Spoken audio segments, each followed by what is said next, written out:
also the fight and flight reaction that people have when they are actively triggered or when they're experiencing something unpleasant. So that's another thing I think, a term that gets thrown around a lot. So could you explain a little bit about fight and flight? Yes. So, this is probably a good time to talk about like the different levels of our brain. So there are different kind of consciousness levels of our brain from the sciencey standpoint. I think from more of like a spiritual standpoint, that's a little bit different. But from this standpoint, from a therapeutic standpoint, we know that there are kind of three main areas, and that's kind of where I work within and in and around. So we're going to call the attic the neocortex. It's more of like your frontal lobe. This is our thinking brain. It's where we do, like, we use language, we analyze problems. Logic is up here. This is the part of our brain that's not quite there until we're about 25. You get your full brain when you're around 25 on average. A traditional like talk therapy lives up here in the front. And so, yeah, it's good for building insight. We make connections like, oh, that makes sense, right? If this happened, then maybe I should feel this or could feel this way about it. That makes logical sense. So logic is up here in the front.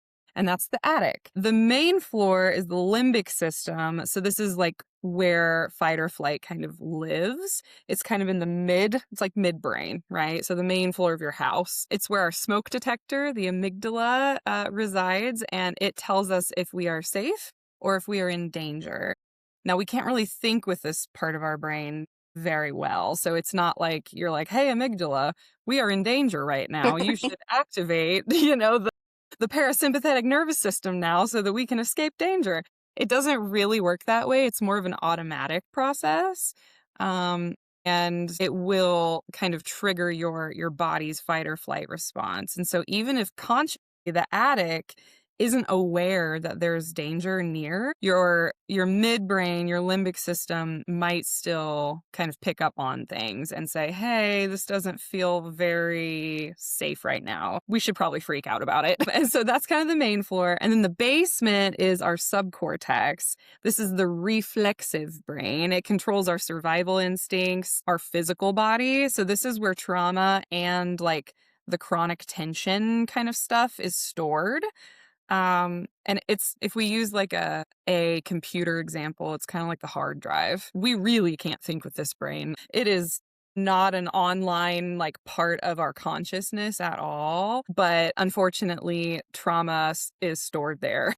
And so that's why sometimes people are like, I don't know why I keep feeling this way when there's nothing happening around me. I'm at work or I'm safe in my house. And then all of a sudden I smell something that reminds me of this and I'm right back in there or whatever the trigger may be. And so when the deep brain, the basement, the subcortex is triggered, the whole body responds, right? So the rest, it's like bottom up. The entire body responds. Our midbrain is like, oh my gosh, it's happening. We are in danger. We were right this whole time. And then your consciousness is just, It's the last to catch up it is. with this whole process. It is the last to catch up, unfortunately. And it's hard to understand, why this is happening in the first place or what's going on.